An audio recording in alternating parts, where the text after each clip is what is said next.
¿Cómo te llamas? Dante. ¿Y qué está acá en el piso? ¿Qué tiraste ahí? Etiquetas. A ver, mostrar a los chicos el Triceratops. Ahí está. ¿Y qué hace el Triceratops? Canina. Camina. ¿Y qué come? Plantas. ¿Planta? Puesta. Un Triceratops. ¿Y qué más? Tete. Una serpiente. Hubiese la cola. Una tete. Hola, Desi. Hola. Y tetas y etiquetas. Una serpiente, un Triceratops. Y más cosas. No tietas. ¿Qué es eso? Un tesoro tietas. Un tesoro tietas. Hola chicos, ¿cómo están? Bienvenidos una clase más a mi placar.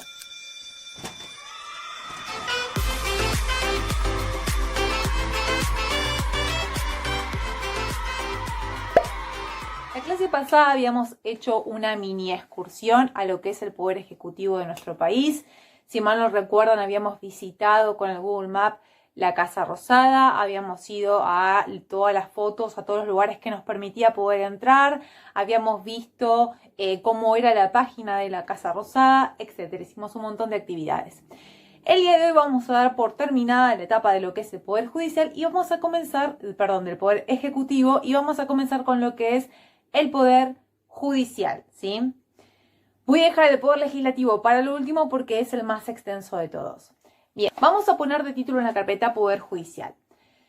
Lo primero que quiero que entiendan de cómo es el Poder Judicial es que entendamos qué personas están, quiénes trabajan en el Poder Judicial, ¿sí? Te voy a contar más o menos, y esto no lo anotes, cómo es el trabajo de un juez, cómo es un juicio, ¿sí? En Argentina más o menos a líneas generales. Hay juicios que tienen jurados y hay juicios que no los tienen, pero la mayoría se trata de un trámite administrativo. Cuando vos vas a un juzgado, es decir, en el lugar donde trabaja el juez, con su secretario y con todos los oficiales que trabajan con el juez, te vas a encontrar con paredes llenas y llenas de expedientes. Yo no voy a ver si encuentro alguna foto, se las voy a insertar por acá. Llenas y llenas de expedientes. Los expedientes son unos libros, ¿sí? Imagínate, llenos de hojas, ¿sí? Todo lo que va pasando en el caso, todo se va anotando, todo se va escribiendo y todo lo escrito queda en un librito. Ese librito se llama expediente. Hay expedientes, para que tengan una idea, que está compuesto por varios tomos, como si fuera Harry Potter, bueno, lo mismo, por varios tomos, varios libros que componen un solo caso. Depende de la cantidad de pruebas o de años que lleve un caso en un juzgado. ¿Cómo es un trámite normal de un caso? Bueno, un trámite normal, primero lo que se hace es sortear, es decir, la causa, el problema que existe, se va a ver con qué juez va a ir el caso. Vamos a poner un caso laboral, ¿sí? Supongamos un juicio laboral donde esto lo estamos inventando, ¿no? A mí me despiden del Santa Ana porque dicen que yo me robé una silla. Y yo digo que yo no me robé una silla. Entonces, ¿qué es lo que pasa cuando ellos dicen una cosa y yo digo otra? Nos vamos a juicio, ¿sí? Nos vamos a juicio y obviamente acaba de intervenir un juez, ¿sí? Primero vamos a ir a una mediación donde hay un mediador de por medio, que es un abogado, va a intentar de que nosotros lleguemos a un acuerdo y si nosotros no podemos llegar a un acuerdo nos vamos a ir a un juicio. Todo esto no lo anoten, les estoy explicando. En un juicio lo primero que vamos a hacer es, si yo soy la parte que quiere reclamarle, ¿sí? al Santa Ana en este caso, lo que tengo que hacer, yo presento una demanda. Una demanda son un montón de papeles, deben ser como unas 15, 20 hojas, donde yo voy a relatar todos los hechos, voy a decir que fui buena empleada, que la silla no me la robé yo, que se la robó fulanito, todo lo que yo tenga para decir. Voy a ofrecer la prueba, le voy a decir, mire señor juez, yo tengo de prueba, justo un alumno filmó con su celular, así que le adjunto acá un chip que contiene toda la prueba. O también le ofrezco el testimonio, los testigos que son tal y tal alumno y el preceptor que estaba presente. Y presento todas las pruebas que tiene que haber en mi caso, ¿sí? Una vez que yo presento la demanda, se le va a enviar por correo al Santa Ana. El Santa Ana, cuando recibe la demanda, lo que hace es presentar la contestación de la demanda. Entonces el Santa Ana va a decir, no, esta profesora está mintiendo, todo lo que dice es todo mentira, todo por escrito, ¿sí?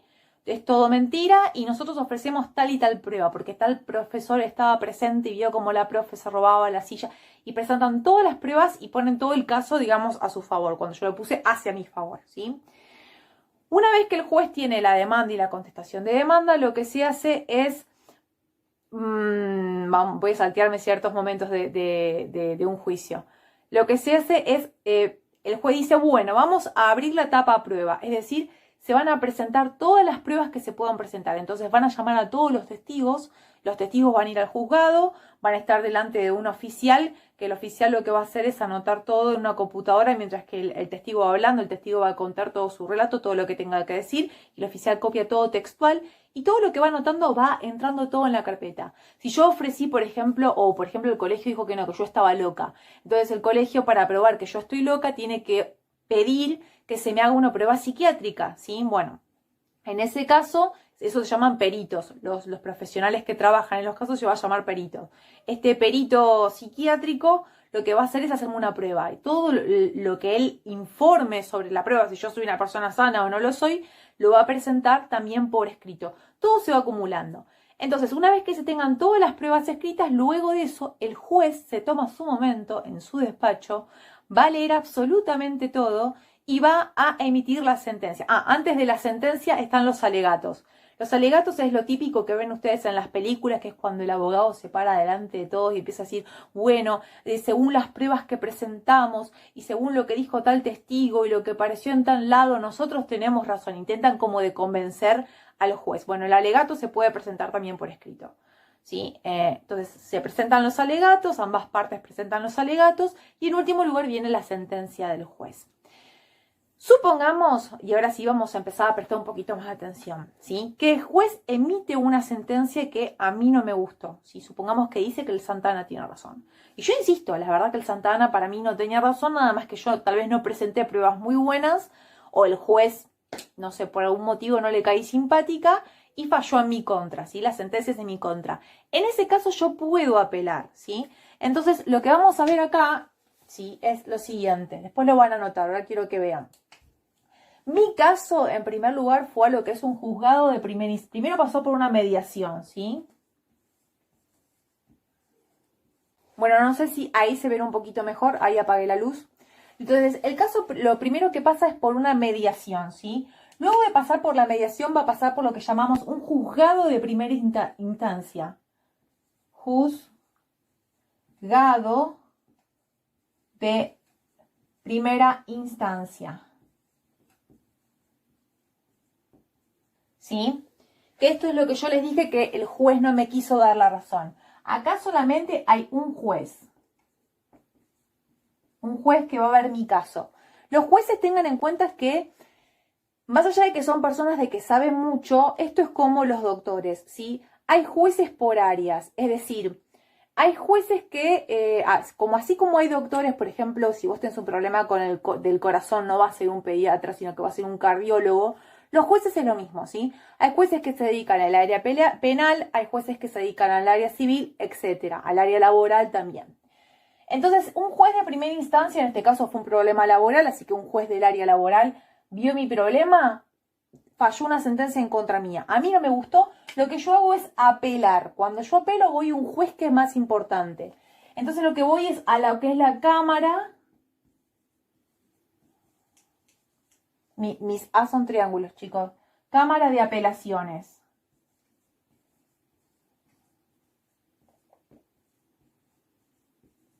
En la Cámara de Apelaciones, mi caso no hay que volver a presentar las pruebas ni nada. Simplemente va a agarrar todo el expediente, 3 jueces que van a volver a ver todo el caso. Acá hay 3 jueces. Bien. Luego de que tenemos acá los 3 jueces que vieron mi caso, supongamos que a mí no me gustó la sentencia. Las únicas personas que están por encima de estas cámaras de apelaciones es la Corte Suprema de Justicia de la Nación. Primero, en realidad, vienen las Supremas Cortes Provinciales. Vamos a ponerlas si quieren. Ponemos la Suprema Corte Provincial. ¿Sí? Cada provincia tiene su propia Corte Suprema. Y luego, por encima de esta Suprema Corte Provincial, tenemos la Corte Suprema de Justicia de la Nación. ¿Sí? Tenemos la Corte Suprema de Justicia de la Nación. de la Nación. ¿Sí? Bien. Este es el tribunal más importante de todos. Si acá están los magistrados más importantes de todos.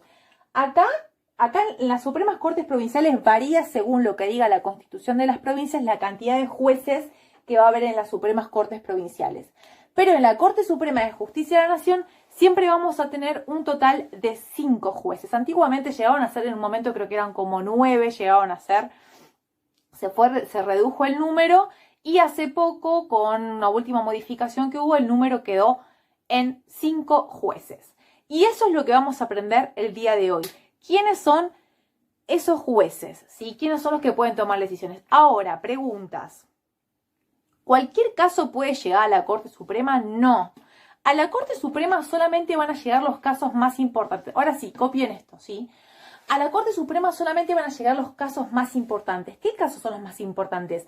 Normalmente, y lo que dice la ley, es que tienen que llegar los casos en donde claramente se está violando la Constitución, ¿sí? Donde estamos violando nuestra Carta Magna, nuestras normas más importantes. Si no, no tenemos por qué estar molestando a la Corte Suprema con cualquier caso que no sea necesario. Ahora, vamos a hablar de la Corte Suprema y de lo que dice nuestra Constitución específicamente. Este cuadrito que yo copié tenían que copiarlo, ¿sí? En la carpeta. Es necesario, lo bueno es que pueden retroceder el vídeo, no tienen que decir, pere. Bien, entonces, ¿qué es lo que van a decirme ahora? Vamos a hablar de la composición de la Corte Suprema. ¿Y qué es lo que dice nuestra Constitución al respecto de esta entidad? Sí, que es el tercer poder. Recuerdan que habíamos dicho que está el poder ejecutivo, legislativo y judicial. Entonces vamos a dedicarnos a hablar de lo que es la Corte Suprema. Bien, para esto tenemos que entender dos cosas. Tenemos, por un lado, los juzgados federales y por otro lado, los juzgados provinciales, ¿sí? Si leemos, vamos a ver que los juzgados federales están a partir del artículo 108 al 119 más o menos de la Constitución.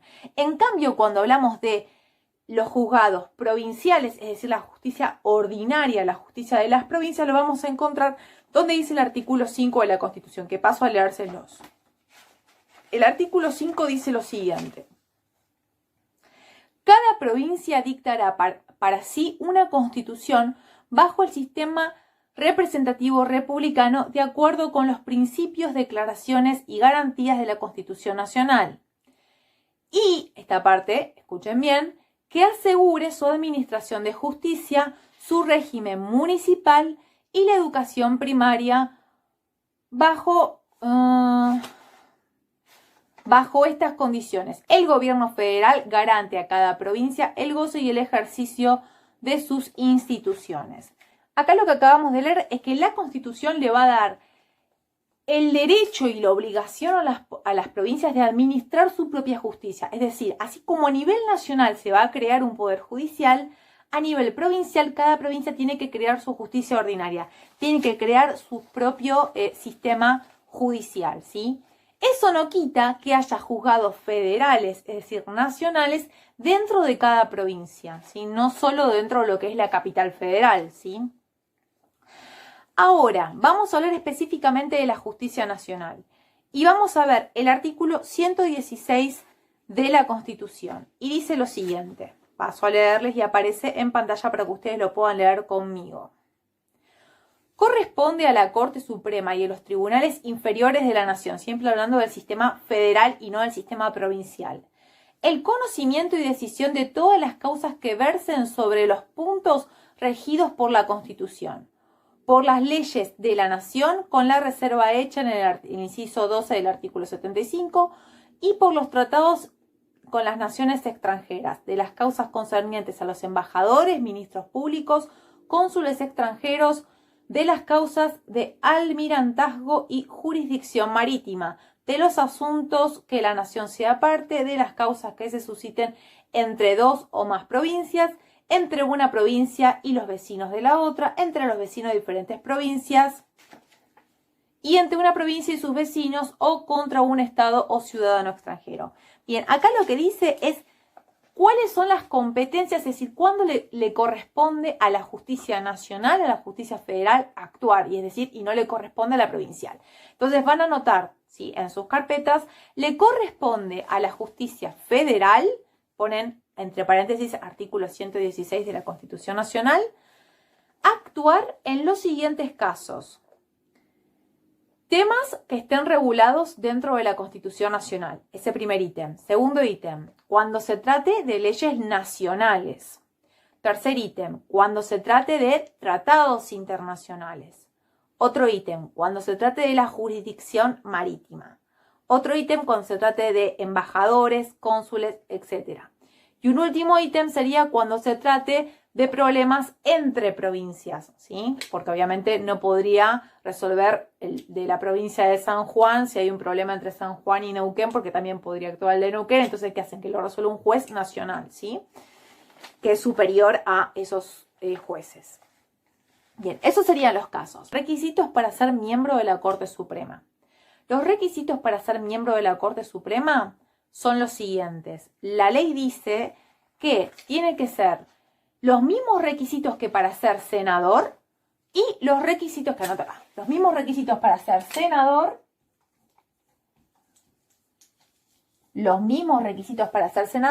y por otro lado dice que tiene que ser, además que tiene que ser abogado y haber ejercido como abogado durante 8 años. Es decir, que tiene que tener 8 años como abogado,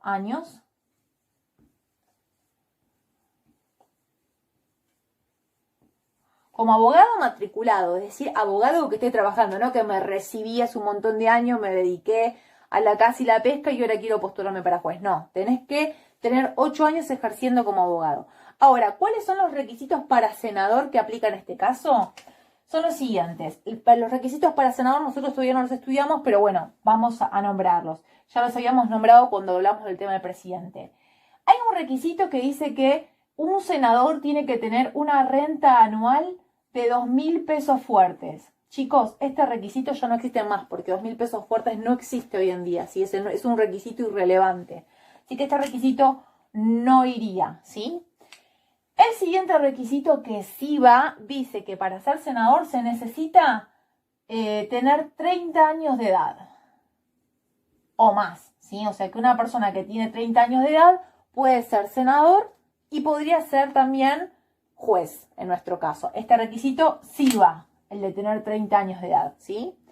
Otro requisito que se le pide para ser senador es el tema de la ciudadanía. Es decir, te pide que seas argentino, nacido en Argentina, o que tengas un ejercicio de la ciudadanía, es decir, haberte convertido en argentino 6 años, ¿sí? Entonces te piden un mínimo una ciudadanía de 6 años. Ciudadanía de 6 años, ¿sí? Bien, ese requisito sí va. Luego, para ser senador, hay un requisito más que tiene que ver con la residencia en una provincia. Le piden al senador que sea residente o que haya nacido en la provincia para la cual se postula. Ese requisito obviamente no va, porque si hablamos de un juez que tiene que ser miembro de la Corte Suprema, un juez a nivel nacional, ¿en qué provincia tiene que residir? En absolutamente ninguna. Pues ese requisito tampoco iría. Entonces, en conclusión, ¿cuáles son los requisitos para ser miembro de la Corte Suprema? Tener 30 años de edad, ser ciudadano argentino un mínimo de 6 años y tener 8 años de ejercicio como abogado. Esos son los requisitos que se piden para ser miembro de la Corte Suprema. ¿Cuáles son los miembros de la Corte Suprema actuales? Esto me interesa que lo sepan y lo van a anotar. No lo voy a anotar acá porque se me va... tal vez no me entiendan la letra y quiero que lo anoten bien los nombres de las personas. Sí, y lo anotan. Son, en este momento... Uy, tengo acá el listado viejo, pero bueno, anotan. Son Elena Hayton de Norasco, Juan Carlos Maqueda, Rosenkrantz, no los tengo acá, chicos, tengo el listado anterior, así que estoy pensando. Rosati, y creo que ya se los dije todo, ¿no? Sí, a ver, Hayton, Maqueda, Rosenkrantz, Rosati y Lorenzetti, ¿sí? Esos son los miembros de la Corte Suprema, los 5 miembros de la Corte Suprema. Ahí abajo les estoy dejando el nombre entero de cada uno de ellos y bien escrito. ¿Sí? La presidencia de la Corte Suprema va variando, no siempre el presidente de la Corte Suprema es la misma persona. ¿Por qué a veces es importante saber cuál es el presidente de la Corte Suprema? Porque el presidente de la Corte Suprema en un momento, si llega a haber acefalía presidencial, es decir, si el presidente de la nación deja de estar, por orden, en algún momento le puede tocar ser presidente al presidente de la Corte Suprema, en algún momento. Por eso tal vez es un poquito más importante que el resto de los miembros, pero en sí todos los miembros de la Corte Suprema son importantes. Y yo lo que les digo todos los años es que recuerden a estas 5 personas como una especie de superhéroes, es decir, como una especie de protectores de la Constitución Nacional. Son superhéroes que protegen la Constitución Nacional. Su gran función es que ninguna ley que sea creada por diputados y senadores viole la Constitución Nacional, ¿sí? La tienen que proteger en todo sentido. Tanto es así que si ustedes estudian y analizan, y si quieren lo pueden buscar en Wikipedia, quiénes fueron estas personas, estas 5 personas, van a ver que muchos de ellos participaron en la última reforma de la Constitución Nacional. Es decir, se dedicaron tanto su vida cuando eran abogados a el estudio del derecho constitucional que colaboraron como eruditos de su momento, como importantes académicos de su momento, en la modificación de nuestra Constitución Nacional, ¿sí? Por eso son figuras muy, pero muy importantes que protegen los derechos de la Constitución. De esto, lo siguiente que nos queda ver es quiénes eligen a los miembros de la Corte Suprema. Los miembros de la Corte Suprema, y lo anotan según el artículo, el 99, inciso 4, si vamos a ver el 99, nos estamos ubicando dentro de lo que es el Poder Ejecutivo.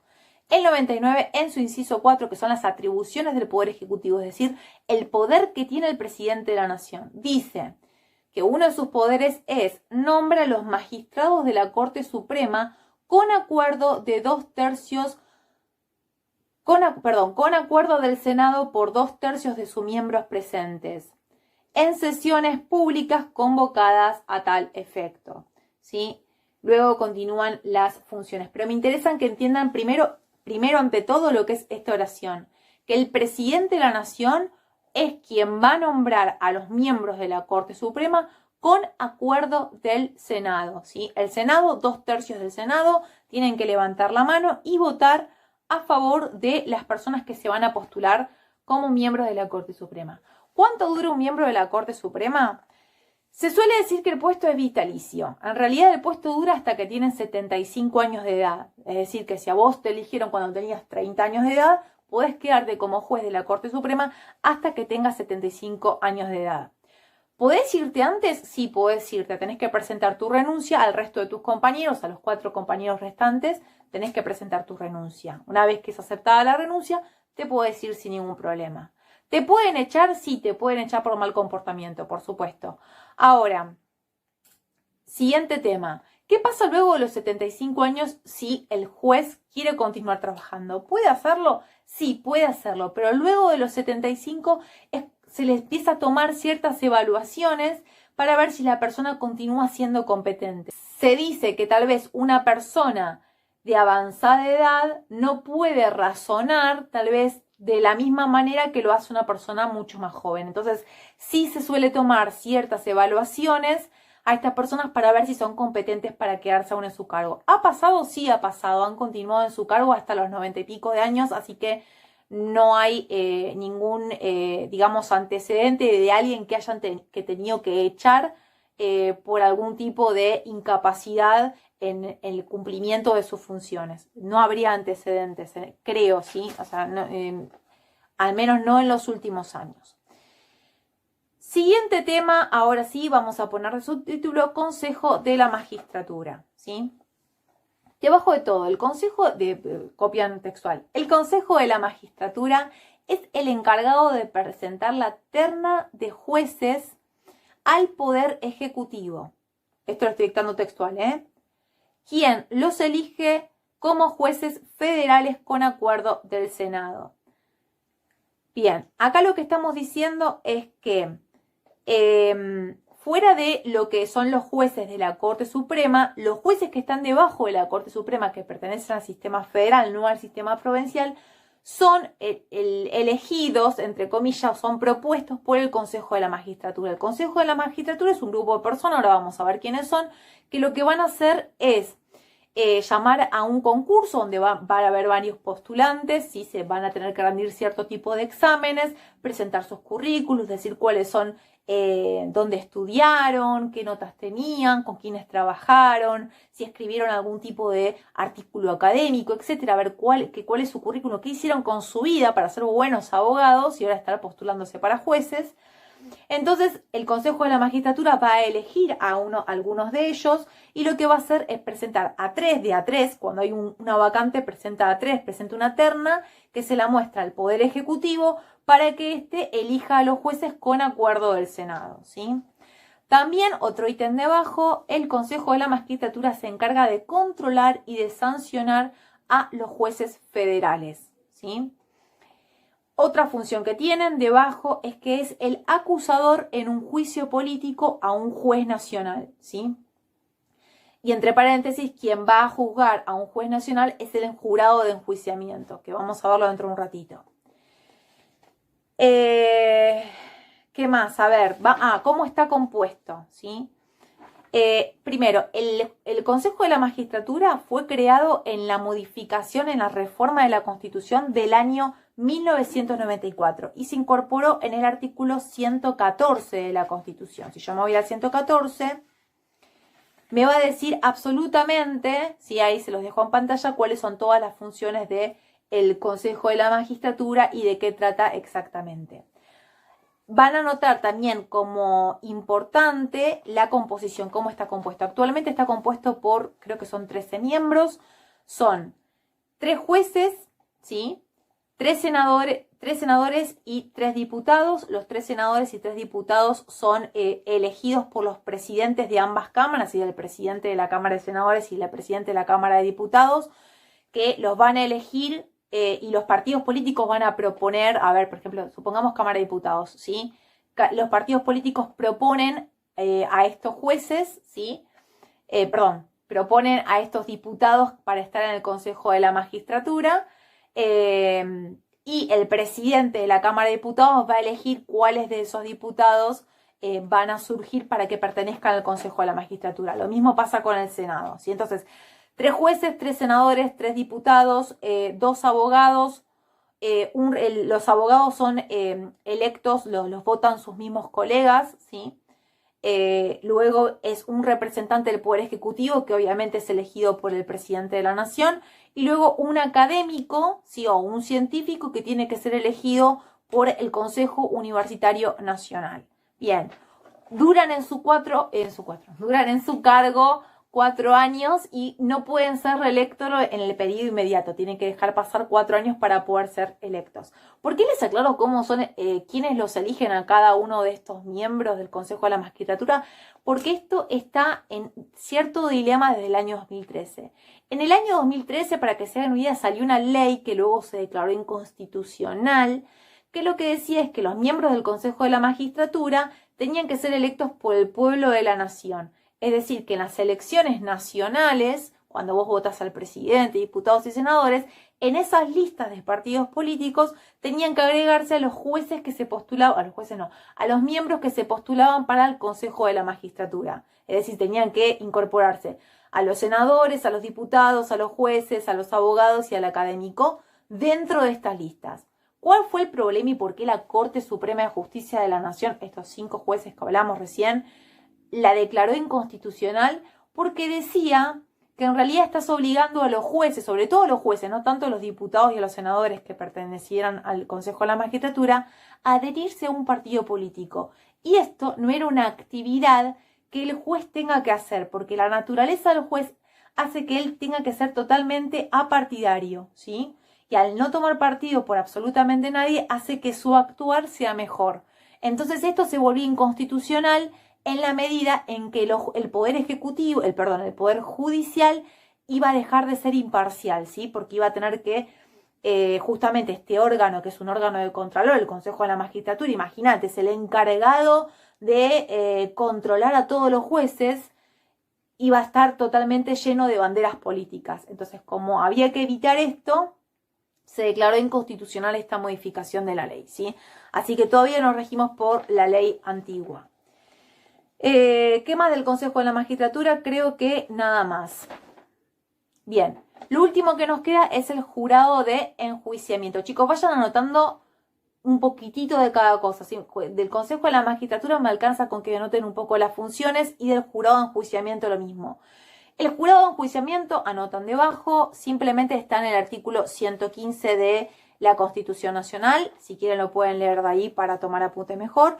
Su gran función y su única función podemos decir que es juzgar a los jueces. Es decir, Consejo de la Magistratura los va a acusar, y quien va a juzgar, como si fuera el juez quien va a emitir la sentencia, es el jurado de enjuiciamiento, ¿sí? Entonces es el encargado de juzgar a los jueces para removerlos de sus cargos. Es decir, si yo soy una jueza y me mando una macana, para que a mí me saquen de mi cargo, me tiene que acusar el Consejo de la Magistratura y me tiene que juzgar el jurado de enjuiciamiento. Y una vez que este grupo de personas me saca de mi cargo, ahí sí me pueden llevar un juicio normal como una persona normal, ¿sí? Porque mientras tanto hay algo que me proteja a mí que se llama fueros, ¿sí? ¿Qué más?